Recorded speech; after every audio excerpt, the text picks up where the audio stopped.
Well, this happens almost every week. Boats found washed ashore or adrift or used to smuggle drugs or people. I-Team reporter Kerstin Lindquist follows the path that these smugglers take going south to parts of Mexico rarely seen.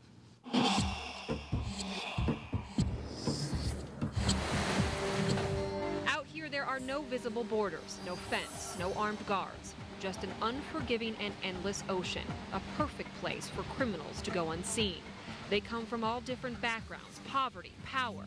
Some even come from American law enforcement. This is organized crime. ICE Special Agent Mike Carney is working closely with the Department of Homeland Security, the Coast Guard, and Customs and Border Protection to beef up security at sea. But the problem is getting bigger.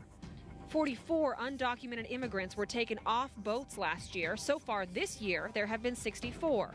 Law enforcement has come across 15 smuggling boats since October, and the year is not over yet. We're likely to double the numbers from last year. Still, you have to wonder, how many are they not catching? It's hard to say. I mean, it's hard to say what we're missing. We intend to find out, heading south, straight to where our sources say it all starts. This is Popotla, a small fishing village south of Tijuana. They're starting in places like this, really anywhere they can launch a boat. The fishermen here tell us they see it, but they don't want to talk about it. It's just too dangerous.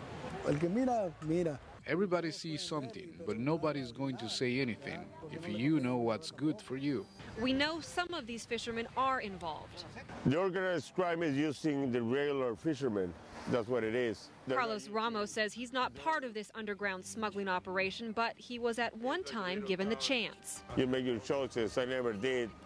I won't do it. I'm too old to do that now. He believes it's the cartel. They come to places like Popotla to recruit fishermen to drive the boats.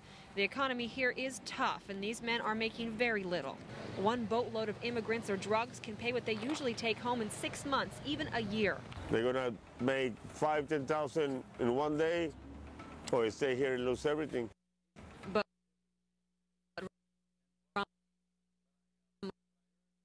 Ramos points out it's not just the weathered fishermen they're recruiting. They hit the clubs late at night looking for the young, willing to take a chance.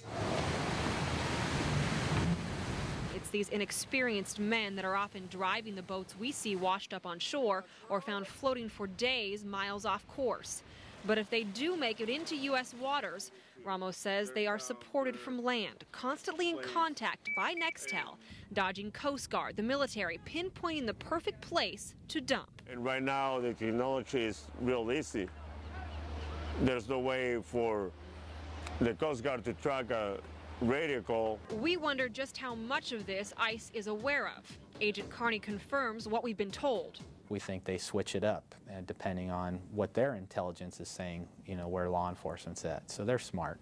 Something the agency hasn't heard is who else is involved.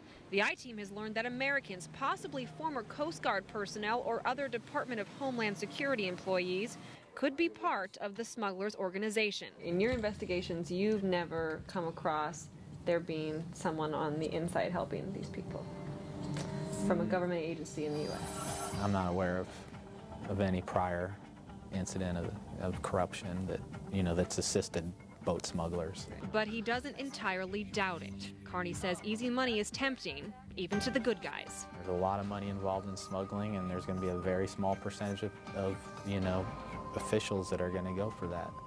In the desert, through the tunnels, it is getting harder to break through land barriers. But out here, the battle is just beginning. With photojournalist Michael Gonzalez, I'm Kerstin Lindquist for the 10 News I-Team. And don't miss the follow-up to this investigation. The I-Team takes a trip by boat across the border to see just how closely law enforcement is watching. That's tomorrow morning, 6 a.m.